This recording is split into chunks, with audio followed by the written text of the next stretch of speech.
नूपुर को अपने पास रख लिया।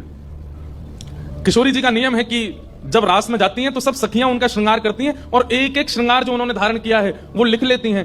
कानन में कुंडल पहने हैं, गले में ये हार पहना है, उसके ऊपर मोतिन की माला पहनी है, फिर गुंजा माला पहनी है, फिर नवलखा के हार पहने, हाथन में इतने कड़ूला पहने हैं, पैरन में पाजे। क्यों? बोले रास में श्याम सुंदर आते हैं, पता ना काचोरी करके भाग जाए। अगर एक कम रह जाए तो फिर ठाकुर जी की शामत कहां है, हमारी श्री जी का श्रृंगार बताओ।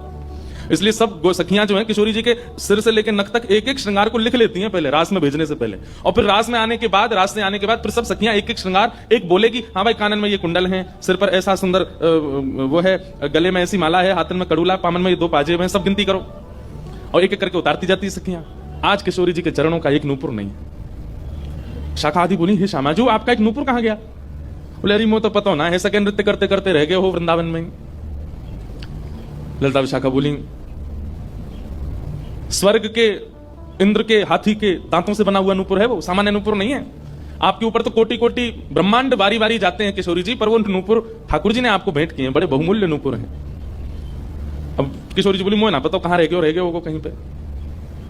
किशोरी जी तो मन बना चुकी है ना, दर्शन देना है उनको। तो ललिता विशाखा ने विचार किया कि हम ही जाती हैं, ढूंढ के आती हैं निकुंज में, कहां है, वृंदावन में। बोले अपने रूप में तो नहीं जाएंगी, तो एक वृद्धा का रूप धारण किया, एक वृद्ध मैया का रूप धारण करके ललिता विशाखा गई और वृंदावन में ढूंढने लगी नूपुर कहां है। तभी ढूंढते ढूंढते वो महाराज जी सोहनी कर रहे थे, उनके सामने पहुंची। अरे बाबा हमारी लाली आई सवेरे सवेरे यहाँ पे और बाकी पाम को एक नूपुर रह गया, तेने देखो? बाबा बोले